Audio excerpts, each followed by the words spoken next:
हिंदू धर्म में निर्जला एकादशी का बहुत ही खास महत्व माना गया है। निर्जला एकादशी का व्रत हर साल ज्येष्ठ मास के शुक्ल पक्ष की एकादशी को रखा जाता है। इस साल निर्जला एकादशी का व्रत 6 जून को रखा जाएगा।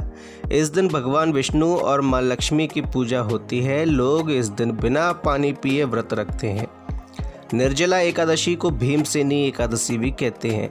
ऐसा माना जाता है कि इस व्रत को करने से सभी एकादशियों के व्रत का फल मिलता है और सारे पाप धुल जाते हैं। तो दोस्तों, आइए जानते हैं कि निर्जला एकादशी के बारे में और विस्तार से। दोस्तों, ज्येष्ठ मास के शुक्ल पक्ष में एकादशी तिथि का बहुत महत्व है और इस दिन लोग बिना पानी पिए व्रत रखते हैं, इसलिए इसे निर्जला एकादशी कहते हैं। इस बार पंचांग के अनुसार 6 जून को रात 2:15 पर एकादशी तिथि शुरू हो जाएगी।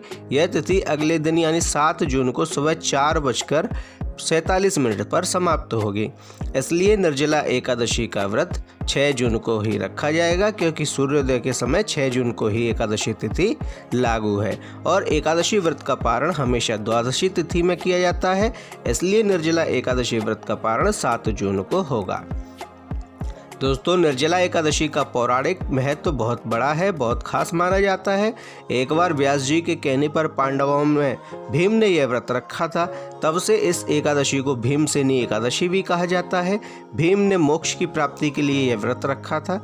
माना जाता है कि एकादशी के इस व्रत को करने से साल भर की सभी एकादशियों का व्रत करने के बराबर पुण्य मिलता है। निर्जला एकादशी का व्रत बहुत खास माना जाता है। ऐसा माना जाता है कि इस व्रत को करने से सारे पाप धुल जाते हैं, साथ ही भगवान विष्णु की कृपा भी मिलती है। धार्मिक मान्यताओं के अनुसार निर्जला एकादशी का व्रत करने वाले को मरने के बाद मोक्ष मिलता है। निर्जला एकादशी का व्रत करने से जीवन में सुख और समृद्धि आती है और व्यक्ति आध्यात्मिक विकास करता है। इस दिन अन्न और धन का दान करना बहुत शुभ माना जाता है। ऐसा करने से धन लाभ होता है और आपकी तिजोरी हमेशा भरी रहती है।